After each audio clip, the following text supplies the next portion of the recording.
छत्रपती संभाजीनगर जिल्ह्यातील सोयगाव तालुक्यात ऑगस्ट-सप्टेंबर महिन्यामध्ये झालेल्या अतिवृष्टीच्या नुकसान भरपाईची मदत आणि कर्जमाफीची घोषणा होत नसल्याने संतप्त शेतकऱ्यांनी सोयगाव तहसील कार्यालयाला थेट कुलूप ठोकून तालुका प्रशासनाचा आणि शासनाबद्दल जाहीर निषेध आणि संताप व्यक्त केलाय।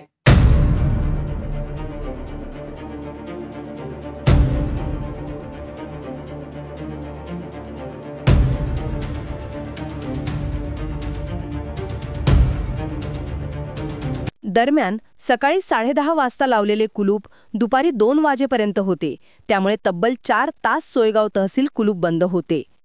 जळगाव जिल्ह्यातील शेजारच्या तालुक्यांना मात्र ही मदत मिळाली असून सोयगाव व तालुक्याला का नाही असा संतप्त सवाल या शेतकऱ्यांनी केला आहे।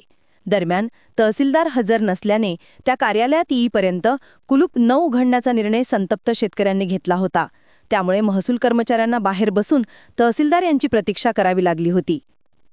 शहरातील छत्रपती शिवाजी महाराज चौकातून 500 ते 600 संतप्त शेतकऱ्यांनी सरकारविरोधी घोषणाबाजी करत थेट तहसील कार्यालय गाठून तहसील कार्यालयाच्या दरवाजाला कुलूप ठोकले होते। शेतकरी संघटनेचे विजय काळे, योगेश पाटील, राजेंद्र काळे, रवींद्र काळे, पूनम परदेशी, बंटी काळे, राजू दुतोंडे यांच्या नेतृत्वाखाली हा मोर्चा काढण्यात आला।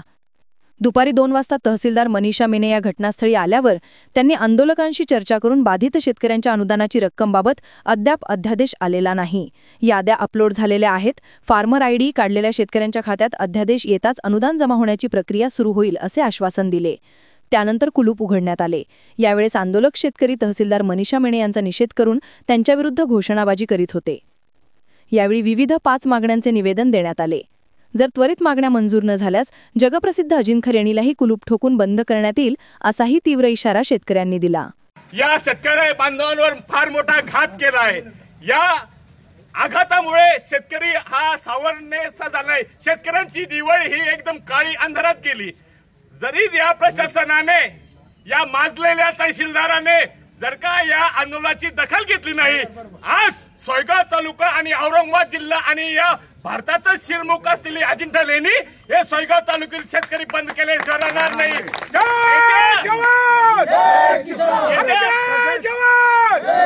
येत्या 3 दिवसामध्ये जर का शेतकऱ्यांच्या खात्यावर अनुदान, पीक विमा आणि इतर सर्व शासकीय मक्का खरेदी केंद्र हमी भाव हा जर का तात्काळ निर्णय झाला नाही तर या 8 दिवसामध्ये सर्व कमिटी शेतकऱ्यांच्या वतीनं अजिंठा लेणी बंद करण्याचा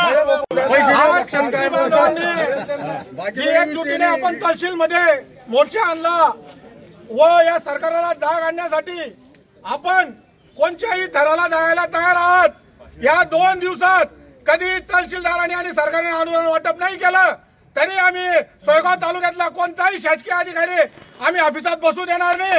सर्व ऑफिसांना आम्ही कुलूप लावून जन आंदोलन उभा करू अशी ग्वाही मी सर्व शेतकरी बांधवांकडून देत आहोत। जय हिंद, जय शिवराय। प्रतिनिधी जब्बार तडवी, NTV न्यूज मराठी, सोयगाव, छत्रपती संभाजीनगर।